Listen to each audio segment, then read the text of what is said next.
Not really sure.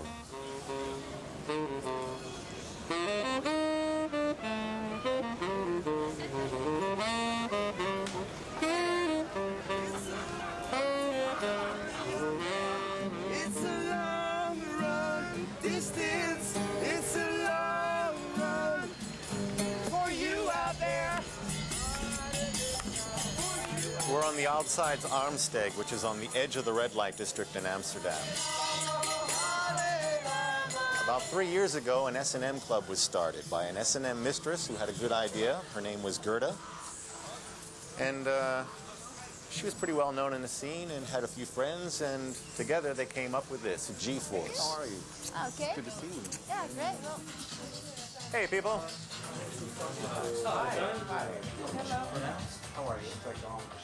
I'm British. I arrived in Amsterdam not knowing anybody, not knowing anywhere, and found G-Force, and I've been here ever since. One of the things high on my agenda when I came here was to discover some things about myself that I'd never properly explored before, and never had the opportunity to. And one of those things was to explore my SM side. I like to call it the living room of the S&M scene. People come here to, mostly in the week, just to talk and have a good time, tell about their emotions that they feel for the SM scene.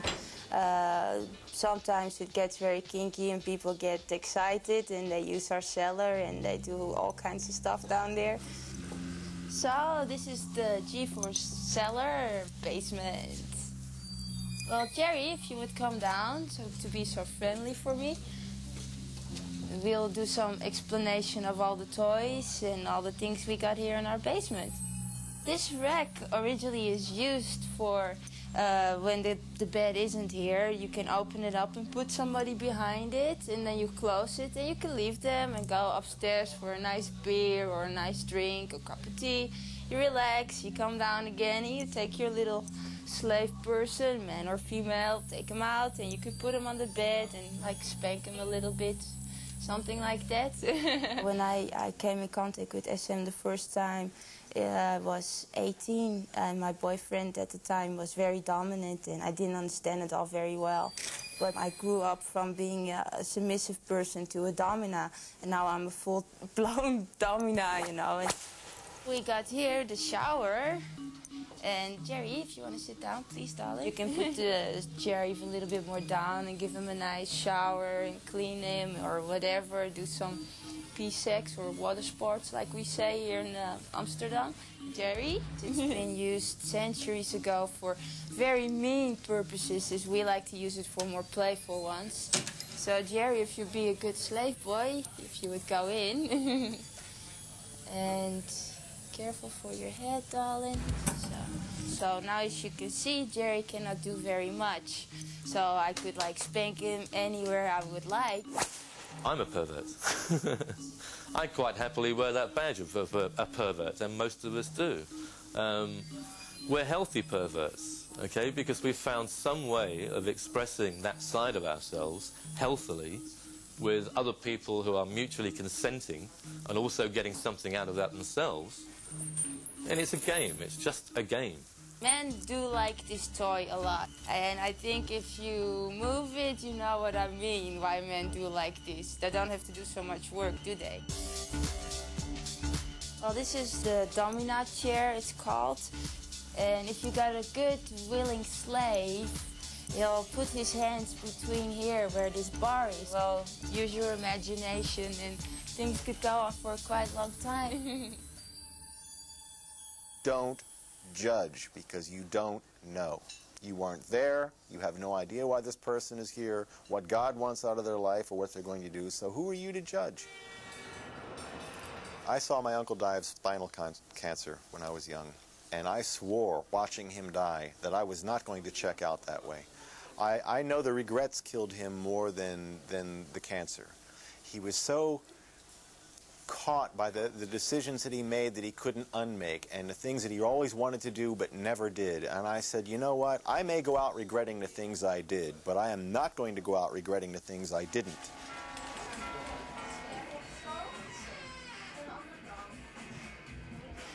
Here, as a matter of fact, was my first client. upstairs, and I think that it's a human tendency to put a label on something so you can forget it. And if it's prostitute, it's prostitute. I mean, yes, I've rented my services for money.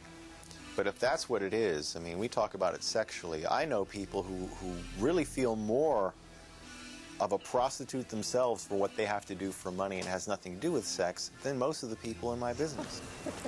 If I sell any of the women my body, it's not my body anymore. If I wake up in somebody else's body, I give it away, it's still my body. So I'm not selling my body. I'm selling the time in which you can have my body in the way that you want it. All right? That we can serve each other.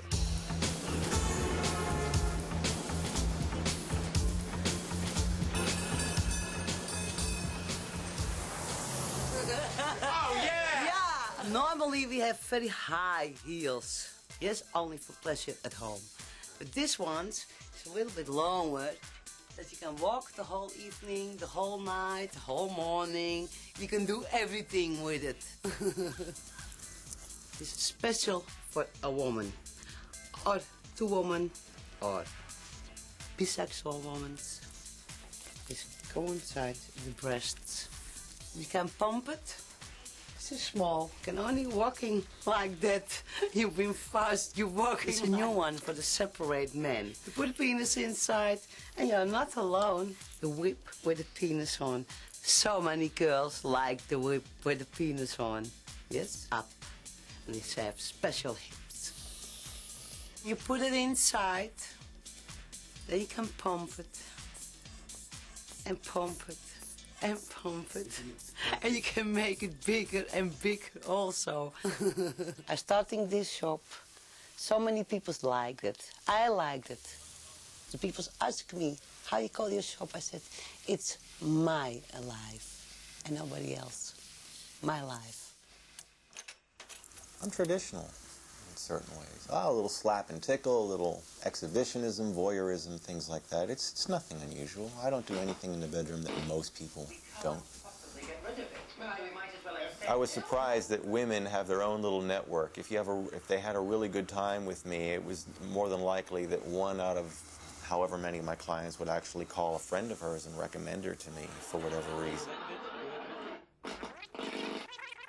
A year ago, I had a choice to make. Am I going to deny everything I stand for, or am I going to say the truth? And I just decided to hell with it. I'm going to say the truth. Being a prostitute, doesn't it get in the way of personal relationships? If your whole relationship is tied around sexual fidelity, then it would get in the way. That's not the relationship that I have. You've got a personal relationship. I have a personal relationship. And she's happy with you being a prostitute? That's how she met me. Oh, wow.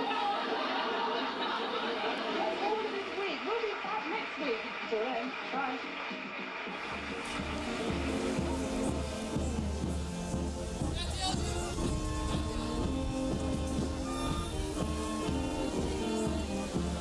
The only thing I don't like about this city is it gets too cold in the winter. So I decided, you know what? Let me go to Israel. I'll spend the winter in Israel. I'll learn a little Hebrew. It's really a place that I have to go to anyway.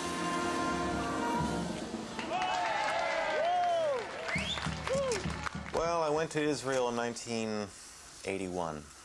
I met the woman who I fell in love with. It was love at first sight. I felt like Michael Corleone in The Godfather in Sicily when he saw Apollonia. We were in Ramat Yochanan, Kibbutz Ramat Yochanan, learning Hebrew in the Ulpan, half and half. And I saw this Romanian girl, and she was just everything that I had ever thought of. Before I spoke a word to her, I was in love with her.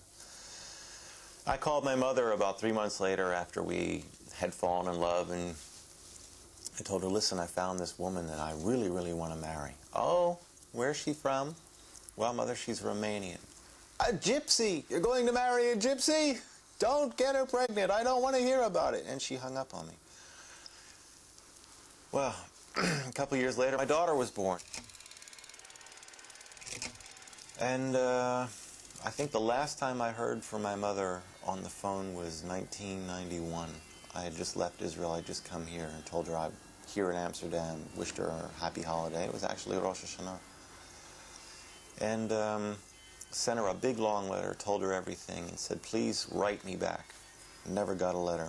Called my sister, never got a letter. I let it go.